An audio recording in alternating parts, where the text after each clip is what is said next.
جی السلام علیکم ورحمۃ اللہ وبرکاتہ۔ جی ناظرین، بریک سے پہلے ہم بات کر رہے تھے کہ ایک مسلمان کا دوسرے مسلمان کے لیے بہترین تحفہ دعا ہے، اور اس کی وضاحت ایک حدیث سے ہوتی ہے۔ آپ صلی اللہ علیہ وسلم نے فرمایا کہ زندوں کا اپنے مردوں کے لیے بہترین ہدیہ ان کے لیے بخشش کی دعا ہے۔ یعنی جو لوگ ہمارے پیارے اس دنیا سے چلے جاتے ہیں تو وہ انتظار کر رہے ہوتے ہیں کہ ان کو دعاؤں کا تحفہ ملے، اور جب وہ ملتا ہے تو ان کو اس سے زیادہ پیاری اور عزیز اور کوئی چیز نہیں ہوتی۔ اسی طرح ہم دیکھتے ہیں کہ اللہ کے رسول صلی اللہ علیہ وسلم اپنے صحابہ کرام کی خدمات کے اوپر ان کو دعائیں دیا کرتے تھے۔ ایک مرتبہ جنگ تبوک کے موقع پر کھانے پینے کا سامان ختم ہو گیا، تو عثمان رضی اللہ تعالیٰ عنہ نے کئی اونٹ کھانے پینے کے مسلمانوں کو دیے۔ اس پر اللہ کے رسول صلی اللہ علیہ وسلم انتہائی خوش ہوئے۔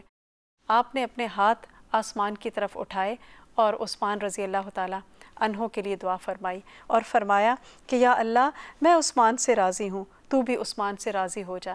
3 مرتبہ آپ نے فرمایا، اور اس کے بعد آپ نے صحابہ کرام سے فرمایا کہ آپ بھی عثمان رضی اللہ تعالیٰ عنہ کے لیے دعا کریں۔ اسی طرح حضرت سعد بن معاذ جب جنگ احزاب میں زخمی ہوئے اور اس کے بعد شہید ہو گئے تو آپ صلی اللہ علیہ وسلم کو اس کا انتہائی صدمہ پہنچا۔ آپ نے ان کا سر اپنے زانوں کے اوپر رکھا اور دعا فرمائی کہ یا الہی، تیری راہ میں سعد نے بڑی زحمت اٹھائی، اس نے تیرے رسول کی صلی اللہ علیہ وسلم کی تصدیق کی اور حقوق اسلام ادا کیے۔ الہی تو اس کی روح کے ساتھ ویسا ہی معاملہ کرنا جیسا تو اپنے دوستوں کی روح کے ساتھ کرتا ہے۔ اور اس کے بعد آپ صلی اللہ علیہ وسلم نے صحابہ کرام کو بتایا کہ 70,000 فرشتے سعد رضی اللہ تعالیٰ عنہ کے جنازے میں شریک ہوئے۔ پھر اسی طرح دعا جو ہے وہ مومن کا ہتھیار ہے۔ بعض اوقات انسان کی زندگی میں ایسے حالات آ جاتے ہیں کہ سارے سہارے ٹوٹ جاتے ہیں، اس کے قریبی رشتہ دار اس کا ساتھ چھوڑ دیتے ہیں، اس کے بہن بھائی، اس کے ماں باپ، اس کے بچے، سب اس کو چھوڑ دیتے ہیں، اور اس وقت انسان اپنے آپ کو بہت تنہا محسوس کرتا ہے۔ لیکن اس وقت پھر انسان سوچتا ہے کہ ایک در تو کھلا ہے، ایک دروازہ کھلا ہے، اور وہ اس رب کا ہے کہ جو اپنے بندے کو ایسے نہیں چھوڑتا اور اس کے دکھ سکھ اور اس کے مصائب میں اس کا ساتھ دیتا ہے۔ اور اس میں ہم دیکھتے ہیں کہ قرآن میں بھی آتا ہے امن یجیب المضطر اذا دعاہ ویکشف السوء، بھلا کون ہے کہ جو بے قرار کی دعا قبول کرتا ہے جب وہ اسے پکارتا ہے اور اس کی تکلیف دور کرتا ہے۔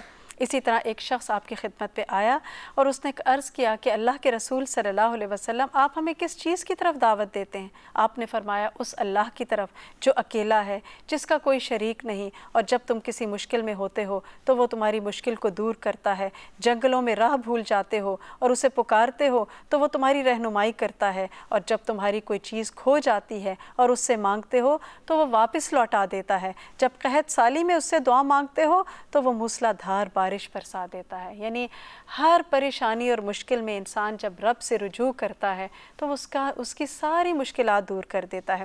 اسی طرح اس میں ہمیں ایک واقعہ بھی ملتا ہے عجیب، کہ ایک شخص تھا کہ جو مسافروں کو ایک جگہ سے دوسری جگہ لے کے جایا کرتا تھا، دمشق سے ایک جگہ پر۔ تو ایک مرتبہ ایک مسافر آیا اور کہنے لگا کہ تم مجھے فلاں جگہ لے جاؤ۔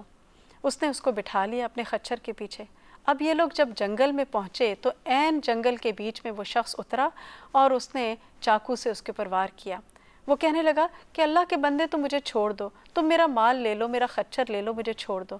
تو وہ کہنے لگا کہ تمہارا مال اور تمہارا خچر تو ویسے ہی میرا ہو گیا، لیکن میرا یہ اصول ہے کہ میں جس کی چیز لیتا ہوں میں اس کو قتل کر دیتا ہوں۔ اس نے بڑی منت سماجت کی کہ دیکھو مت مارو، لیکن وہ نہ مانا۔ تو اس نے کہا کہ دیکھو 2 رکعت نماز مجھے پڑھنے دو، اور اس کے بعد اس نے یہی آیت تلاوت کی، اور اس نے دیکھا کہ دور سے ایک شخص گھوڑے پر سوار آ رہا ہے، اور وہ آیا قریب آ کر اس نے اس ڈاکو کا سر قلم کیا اور واپس جانے لگا۔ تو وہ پوچھنے لگا کہ اے اللہ کے بندے، تم نے اتنی مدد کی، تم مجھے بتاؤ تم کون ہو؟ تو وہ کہنے لگا کہ میں 3 آسمان کا فرشتہ ہوں۔ جب تم نے اللہ کو یہ پکارا کہ کون ہے کہ جو بے بسوں اور مصیبت زدہ کی مدد کرتا ہے، تو اللہ کی رحمت جوش میں آئی اور اس نے مجھے تمہاری مدد کے لیے بھیجا۔